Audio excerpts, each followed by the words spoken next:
우리 저쪽 윗지방에 있는 강원도 오지에 가면 인제라고 하는 곳이 있습니다. 그 깊은 곳에 가면 온대리 자작나무 숲이라고 하는 곳이 있어요. 그럼 이 자작나무는 껍질이 하얀 게 좀 우리에게 깨끗함, 그리고 하얀 껍질, 그리고 겨울나무, 이런 이미지를 우리에게 주고 있지요. 영화에서도 종종 나오죠. 시베리아에 어떤 이 열차가 지나가면 저 자작나무 사이로 이 열차가 지나갈 때에 그 설경, 또 그 나무들의 그 모습은 이루 말할 수 없는 아름다움이지요. 핀란드에서도 동화 같은 이 겨울 풍경을 낼 때는 꼭 이런 자작나무 숲을 이렇게 보여주기도 합니다. 영어로는 여기 벌취라고도 얘기하죠. 그런데 한자로는 백화, 이렇게 이 자작나무를 부르고 있습니다. 우리나라 말로는 우리나라 말로는 자작나무라고 했는데, 왜 자작나무라고 했을까? 그걸 보니까 불을 뗄 때에, 이 나무로 불을 뗄 때 자작자작 이렇게 소리가 난다 해서 자작나무라 이렇게 불렀다고도 합니다. 사실 우리나라에서는 이런 자작나무가 많지가 않아요. 흔치가 않죠. 잘 보기가 쉽지가 않습니다. 차라리 우리가 눈만 돌리면 볼 수 있는 밤나무가 훨씬 우리에게는 더 정겨운 나무가 될 수가 있겠지요. 큰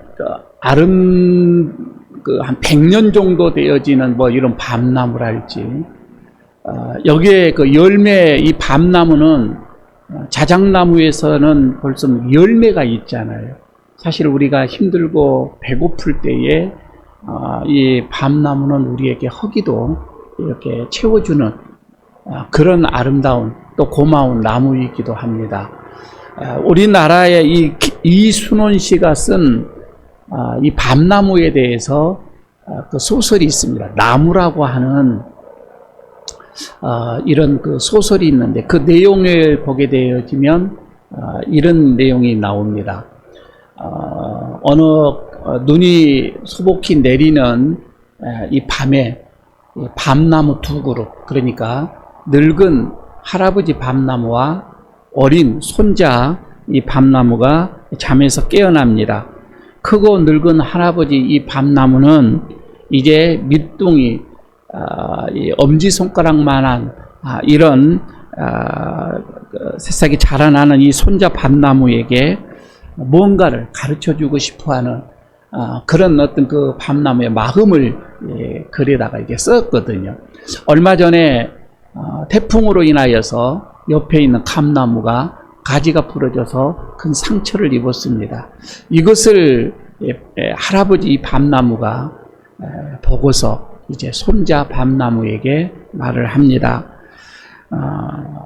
밤나무가 이런 나무가 이런 바람에 꺾이지 아니하고 또 이런 태풍에도 견딜 수 있으려면은 겨울에 잠을 잘 자야 한다. 그리고 뿌리를 깊이 내려야 한단다. 이렇게 손자 밤나무에게 일러줍니다. 할아버지 이 밤나무는 세월의 흔적에 따라서 속이 텅 비어 있기도 하고 구멍도 숭숭 뚫려 있기도 합니다. 여기에는 딱따구리며 다람쥐들이 또 살고도 있습니다. 많은 세월이 흘렀습니다. 이제 이 나무 밤나무 할아버지는 작별의 인사를 해야 할 때가 된 거예요. 그래서 같이 함께 더불어서 생활을 했던 옆에 있는 감나무, 그리고 앵두나무, 성누나무, 모아가나무, 여러 이 나무들에게 작별 인사를 하게 됩니다. 그리고 마지막으로 이 할아버지 밤나무는 자기를 심어준 이 사람에게 고마운 마음을 표하고 죽습니다. 어떻게 보면 나무의 인생 스토리를 그 책에서 얘기를 해주는데, 100년 전에 새 삶을 살기 위한 신랑 신부가 조그만한 밤나무를 심었어요. 그리고 가꾸었단 말이에요. 그래서 거기에서 비바람을 잘 이겨내고 열매를, 과실을 이 토실토실한 이런 밤의 과실을 이렇게 만들어내고, 어떻게 보면 이런 삶이 무엇인가를 이 밤나무가 좀 얘기를 이렇게 해주고 있던 거이지요. 생명의 신비, 그렇지 않으면 어떤 자기 자신의 어떤 이런 가치, 이런 것들이 이런 사람 한 사람으로 인하여서, 누군가가 나를 이렇게 해줌으로 인하여서 내가 이렇게 살아서 왔고 이렇게 갔다라고 하는, 참 어떻게 보게 되면 동화 같은 소설이지만은 우리에게 인생을 이렇게 말씀을 해주고 있습니다. 특히 어린 나무와 같은 우리 아이들, 우리 자녀들에게 저들이 어떻게 태어나고 어떻게 자라나고, 그리고 자신의 가치가, 자신의 어떤 그 인생 의미가 또 이게 무엇인지를, 존재가 무엇인지를 알고, 그리고 누구인가에게 또 고마움을 또 알 수 있도록 해주는 그런 동화책이기도 합니다.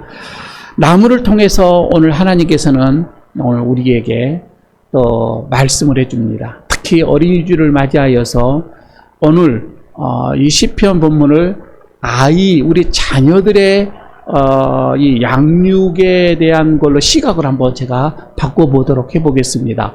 그래서 하나님께서 우리 자녀들에게 어떻게 양육을 해야 하는지 오늘 말씀을 통해서 두 가지만 짤막하게 이렇게 하나님의 음성을 들어보도록 하겠습니다.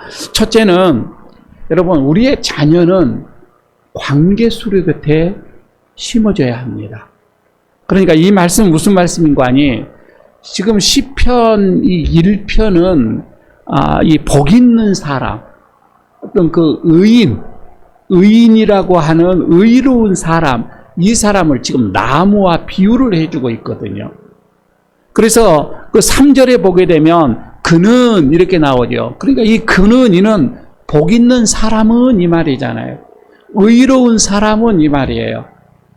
그런 시냇가에 심은 나무와 같다라고 지금 얘기를 해주거든요. 비유적 나무와 함께 어떤 이런 사람 비유를 해주고 있습니다. 그런데 여기에서 지금 여러분 이 시냇가에 심은 이 나무라고 했는데, 이 시냇가가 어디냐 이거예요. 우리들이 생각하고 있는 그 시냇가는 아니라고 하는 겁니다. 여기에서 이 시냇가는 어떤 그 관계수로라고 하는데, 주변에 어떤 계획적으로 물을 모아서 주변에 물을 주기 위해서 파놓은 시냇가예요.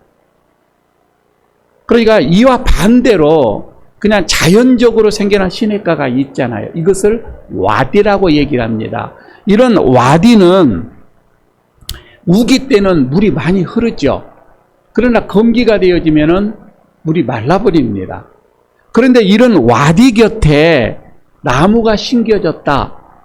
만약에 이런 와디에 이런 시냇가에 나무가 심겨진 것은 우기 때는 풍성합니다. 잎이 풍성하고 또 열매도 맺힐 수가 있겠지요. 그러나 건기가 되어지면은 그만 시들어버리고 마는 거이지요.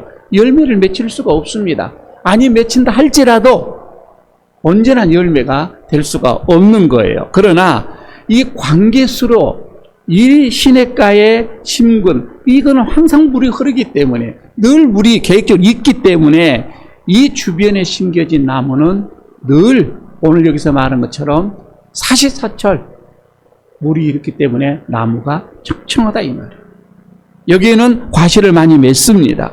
항상 잎이 푸릅니다. 계절에 따라 열매를 맺게 되어진다라고 오늘 여기서 말씀을 하지요. 여러분, 우리 부모들은요, 자라나는 이 자녀들에게 이 관계수로가 되어줘야 된다는 거예요.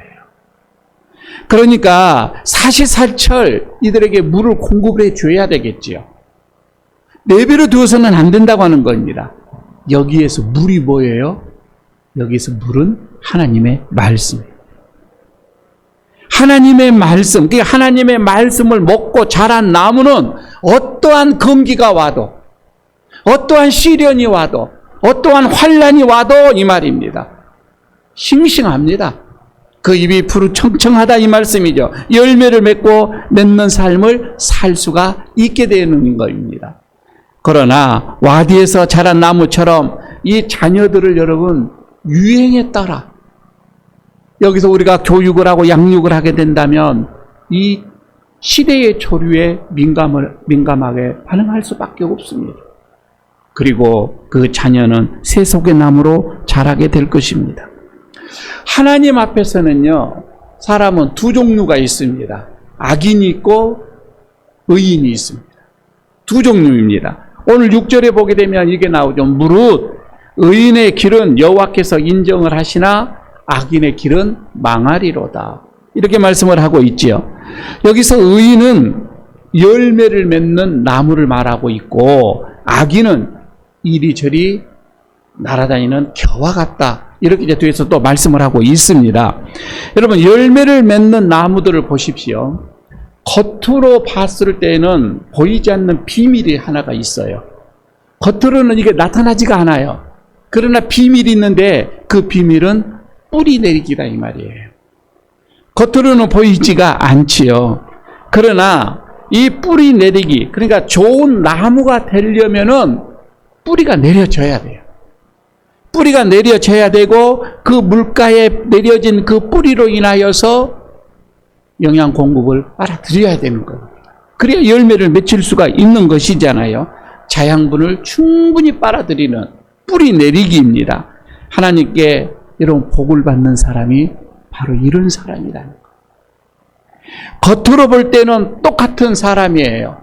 힘들고 어려움이 왔을 때는 괴롭고 고통스러워하고 같습니다. 똑같습니다. 힘든 삶을 살 수밖에 없어요. 그러나 그럴수록 비밀이 있는데 남모르게 그 뿌리를 하나님께로 내린다 이 말이에요. 이런 비밀이 의인이라는 거이죠. 은혜의 시냇가로.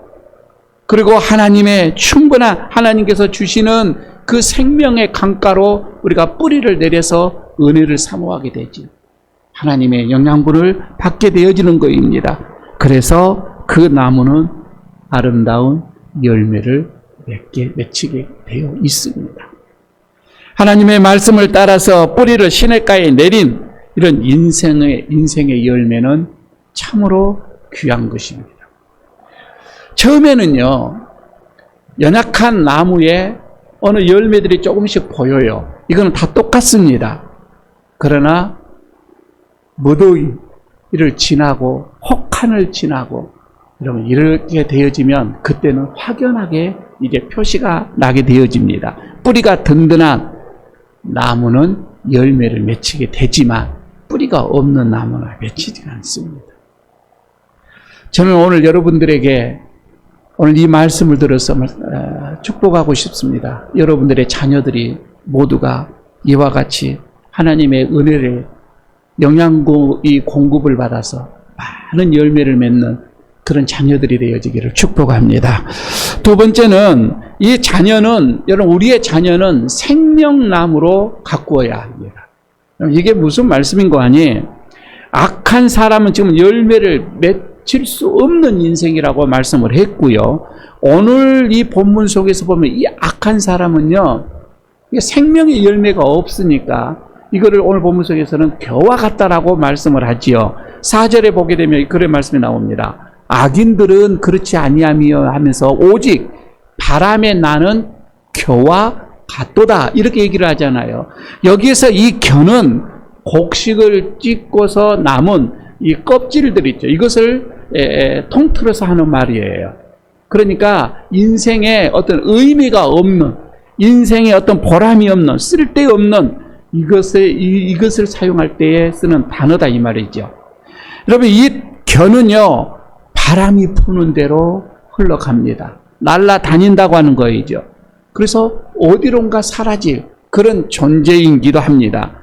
나무가요 고통스럽게 뿌리를 내리고 있을 때에, 힘들게 뿌리를 내리고 있을 때 이 겨는 바람을 따라서 돌아다닙니다. 시원한 바람과 함께 때로는 어디에 붙어 있기도 하고, 여러분 그렇게 돌아다니다가 어디 보면 우리말로 말하는 자유분방한 지 멋대로 이렇게 살아가는 겨다 이 말이죠. 그러나 이 겨는 아무런 목적도 없고요, 방향도 없고요, 어떻게 보게 되면 지향하는 것도 없습니다. 그래서 겨의 슬픔은 뭐냐? 뿌리를 내리지 못한다 이 말이에요. 뿌리가 내릴 수가 없는 것이지요. 그래서 생명의 그 강물을, 은혜의 그 강물을 빨아들일 수가 없는 거예요. 뿌리를 내릴 수가 없으니까 한때는 요란하지요. 뭔가 할 것 같은 그런 사람들에게 우리가 허풍도 떨기도 하고요. 그러나 시간이 지나가면 그냥 소멸되어지고 맙니다. 그것이 바로 악한 사람들의 겨와 같은 그런 삶이라고 하는 것이지요. 겨는요, 마지막에 되면 알곡과 분리가 되어져서 불에 태워지게 되어져. 이것은 무엇을 말하냐면 하나님께서 세상을 심판을 하실 때에 구원을 얻는 이 백성들, 그 반열에서 이 겨는 추방되어집니다. 그리고 그는 사라지고 없어지는 그런 존재들, 지옥으로 가게 되어진다, 이런 얘기를 하지요. 자, 여기에서 말이에요, 우리 인생은, 우리 인간은요, 처음부터 영원까지 나무와 밀접한 이 관계가 있다고 하는 것을 보게 됩니다. 자, 볼까요? 인간은 피할 수 없는 온재가 있었죠. 이 온재가 어디에서 나왔죠? 창세기에서 가서 에덴 동산에서 보면은 선악을 알게 하는 나무가 나옵니다. 여기서 이 나무와 더불어서 아담과 하와가 하나님께서 금하신 그 생명의 나무, 여기서 선악을 알게 하는 그 나무를 잘못 하나님의 명령을 거부함으로 인해서 돌이킬 수 없는 인류에 죄가 들어오게 되어지고 고통이 들어오게 되어지고 죽음이 들어오게 되어지고 이루 말할 수 없는 인간의 고통이, 인간의 저주가 들어오게 되었던 것이지요. 그런데 말입니다, 이 인류를 죄악으로 내몰았던 이 나무가 궁극적인 것은 마지막 날에 대해서 인간의 죄를 치유한다. 여러분 어떻게 생각을 하세요? 요한계시록은 22장까지 있습니다. 22장 1절 2절에 보게 되면 이제 생명의 나무가 나와요. 그러면서 모든 인류를 의주히 치료한다. 특히 그 2절에서 보게 되면은 이 말씀이 나오죠. 길 가운데 흐르더라 하면서 강 좌우에 생명 나무가 있는데 12가지 열매를 맺는데 달마다 이것이 맺혀진다고 하는 거예요. 그 열매를 맺고 그 나무 잎사귀들은 만국을 치유하기 위하여 있더라.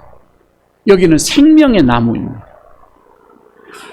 여러분요, 우리는 여기서 지금 보게 되어지면 믿음으로 영생의 나무를 지금 우리가 바라보게 될 것인데, 여기서 무성하게 가지를 들이운 이 생명의 나무, 이 잎사귀로 치유를 받게 되리라고 하는 이 계시의 말씀 우리에게 주게 되어지죠. 그러고 보니 우리의 인생은 처음부터 마지막까지 나무와 연결이 되어져 있다라고 하는 것이지요. 그래서요, 여러분요, 우리도요, 내 자신을 한 그루의 나무로 먼저 생각을 하는 거예요. 하나님께서 내어주신 한 그루의 나무입니다. 여러분, 이 나무에서 하나님이 나에게 내려주신 이 나무를 뿌리를 잘 내려줘서 잎사귀가 풀어야지요. 그리고 철마다 열매가 맺혀져야지. 우리 주님이 언제 시장하셔서 열매를 원하시며 언제든지 내어놓을 수 있는 그런 나무로 먼저 내 자신이 되어져 가야 되겠지요. 그게 여러분 우리들의 인생의 삶이에요. 그거 우리 인생의 목적이 되어져야 되고요. 아름다운 삶, 내 잎사귀로, 푸른 잎사귀로 인해서 주변 사람들을 치유해 줄 수 있는 그런 삶이 되어져야 되겠지요. 여러분, 그렇다면 그러기 위하여서 또 사랑하는 우리의 자녀들, 우리의 어린 이 자녀들이 생명수 곁에서 생명나무로 이렇게 자랄 수 있도록 우리는 끊임없이 그들을 위해서 우리가 헌신해 줘야죠. 가꾸어 줘야지요. 우리가 사랑을, 지금 우리의 교회, 그래서 교회 학교에 사랑하는 젊은이들을 비롯해서 우리의 교회 학교 어린이들, 아이들 말입니다. 한 그루 나무처럼 살아가도록 그래서 우리가 가르치고 그들을 위해서 심고 헌신하고, 그리고 우리가 기도하고 있는 것. 그대는 시냇가에 심은 나무처럼 믿음의 뿌리를 내리고 살아야 할 하나님의 자녀라고 하는 것입니다. 그럼 우리가 흔히 많이 부르는 우리 복음성에도 이런 복음성이 있잖아요. 너는 시냇가에 심은 나무라. 여러분, 우리가 이런 노래들을, 찬양을 자녀들에게 마음껏 축복하면서 불러줘야 됩니다. 너는 시냇가에 심은 나무라. 주의 하나님의 사랑 안에서 믿음의 뿌리를 내리고 하나님 주의 뜻대로 항상 살리라. 끊임없이 그가 하나님의 이 시냇가, 하나님의 이 관계수로, 하나님의 말씀의 풍성한 시냇가에서 살 수 있도록 여러분, 우리는 자녀들에게 수고를 아끼지 아니할 것입니다. 오늘 어린이주일을 맞이하면서 지금 여러분 우리들의 주변에 여름 내에 햇빛을 머금고 달콤한 우리들의 과일이 우리들을 기다리고 또 우리를 즐겁게 해줍니다. 사과, 배, 감, 더불어서 또 이런 밤나무가 우리의 곁에 있다고 하는 것이 행복합니다. 나아가서 여러분, 우리에게는 또 자녀, 이런 나무와 같은 이런 자녀들이 우리들에게 있음에 우리는 또 행복합니다. 이 땅의 모든 어린이들, 그리고 특별히 우리의 자녀들 생명나무가 되도록 여러분, 끊임없이 여러분, 우리가 기도하면서 그들을 위해서 축복하면서 살아가기를 바라겠습니다. 은혜가 함께 하시기를 바랍니다.